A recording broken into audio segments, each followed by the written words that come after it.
Basta gani nanay pansit nga yung makita dara. Matic birthday gina kay para pang long life. So yun, sa mga ka-idol for today's journey, makipakal sa tas atong silingan kay birthday man sa kung pagumangkon karon. Unsay karon nga ato ra man ang April 4. Oh, gani. Ay sige iskalampag ba ireson ta ka sa lista karon. Hoy. Basta kanina na ng pormada, matik busog na puntag walay gasto ani. Uy, maugid niya akong pinakaganahan sa tanan. Gawas sa wala pa tanahago na busog pag yud ta. Basta gani birthday, dili gina mawala ng pansit diha. Maluspad man or makolored pa na dara. Muna ang pinaka main handa ay para pang long life na. Basta gani mag-birthday ng mga namuyo dara sa Encantadia. Matik pagawasan gid ka diyag mahiwagang bangko sama aning kaguran. Uy! Pabida pa dayon dara ang case nga karaan, wala na may sulod mo nang giingkura no. Syempre kung naay red horse napoy coke, dili pud mawala di ang ingkuranan nga kabu. Og syempre ang pinaka the best kaning sudlanan sa pintal nga 2 in 1. Tungod sa kakaraan, gihimo na nig ingkuranan. Ug abi ninyo ang galon himuan rag saluranan. Diri sa mo 2 in 1. Pwedeng saluran, pwede pod ingkuranan. Kung sa inyo ha ang bike, sakyan og ipadagan, sa amo ang ingkuranan ra na. Inana magpaingkod og bisita ang mga tawo nga namuyo sa Encantadia. Basta gani birthday, dili gina mawala ang mga singer nga murag baka nga gipangluba. Hiling ko lang sa'yo'y nakaraan ay tanggapin at ang ngayon ay harapin.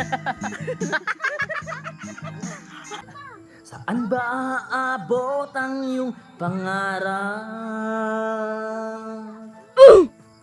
Anong naghihintay sa iyong bukas? Let's see na.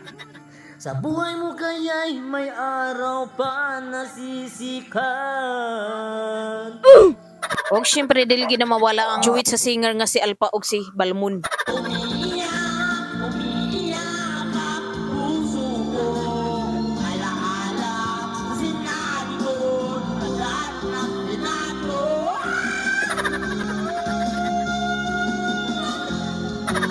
Pasensyahe sa gid ninyo sila. Gipang sakitan ra nig ngipon. Ikaw daw sakitag ngipon, di ba ka magsinggita?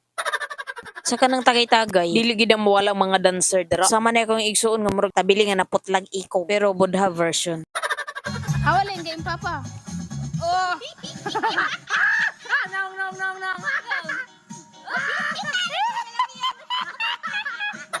Diri ra pod mo makakita sa singer nga kinahanglan magpas-an og galon. Kaya ang rason ana part yun na siya sa training. Kaya ka mahimong singer. Isa sa nasa rason nga nung tsada kayo siya tingog. Ug sa horror movie pa siya ang multo.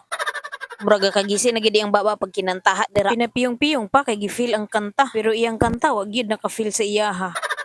Mo nang gipainom na lang gid na siya tubig dira. Kay murag siyang pagkanta-kanta na ughan na nagbutok ba. Aw istitilaok di ay. Amo na lang sa nagipang trapuhan iyang mata dara. Kay murag nagkaanam-anam na nagpanggawas iyang mga sipon. Haskang looya ra bagyod.